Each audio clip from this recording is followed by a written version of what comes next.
Sir, আমার প্রশ্নটি lottery সম্পর্কে। লটারি নিয়ে আপনি বলে থাকেন যে যদি কেউ কোনো পুরস্কার দিতেই চায় তবে সবার সাথেই এহসান করা উচিত, কেবল গুটি কয়েক মানুষের সাথে নয়। প্রশ্ন হল, যদি আমার একটি প্রতিষ্ঠান থাকে এবং আমি একটি স্বেচ্ছাসেবী স্কিম চালু করি, সেই স্কিমের আওতায় কোনো ব্যক্তি অংশ নিলে গুটি কয়েক মানুষকে আমি নিজের ইচ্ছে মতো পুরস্কার না দিয়ে বরং বিষয়টিকে স্বচ্ছ করার জন্য লটারির মাধ্যমে পুরস্কার দিয়ে দিই, তাহলে এটা কারো অধিকার কেড়ে নেওয়া কেন হবে? আমাদের সমাজে যারা কমিটি ইত্যাদি তুলে থাকেন সেখানেও বিষয়টিকে স্বচ্ছ রাখার জন্য লটারিরই আশ্রয় নেওয়া হয়ে থাকে।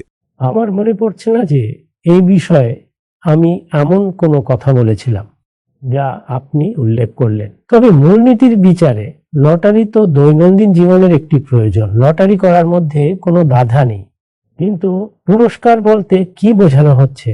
অর্থাৎ যদি কিছু মানুষ কোনো খেলায় অংশ নেয় এবং সেখানে তারা কোনো সফলতা অর্জন করে, তবে আপনি তো এটাই বলবেন যে যারা সফল হবে তাদেরকে অমুক জিনিসটি দেওয়া হবে, এতে তো কোনো আপত্তি নেই। কারণ সফলতা নিজেই বিজয়ী নির্বাচন করে দিয়েছে এবং আপনি ইনসাফের সাথে তা বুঝিয়ে দিয়েছেন।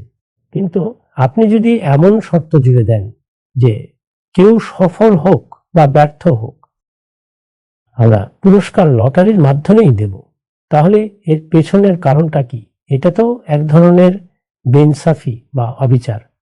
আর আমাদের দিনে কোনো অবিচারকে অনুমোদন দেওয়া হয়নি। তবে আপনার উদ্দেশ্য যদি এমন হয়, যেমন বাণিজ্যিক কোম্পানিগুলো অনেক সময় বলে থাকে যে আপনি আমাদের কাছ থেকে পণ্য কেনাকাটা করছেন, তাই আমরা আপনার জন্য এই পুরস্কারের ব্যবস্থা করছি। এখানে পুরস্কার শব্দটি সাধারণত ব্যবহৃত হয়, যদিও তা সেই অর্থে কোনো পুরস্কার নয়, বরং সেটি আসলে উপহার। এতে কোনো অসুবিধা নেই, কারণ সেখানে স্বাভাবিক কেনাবেচা হচ্ছে।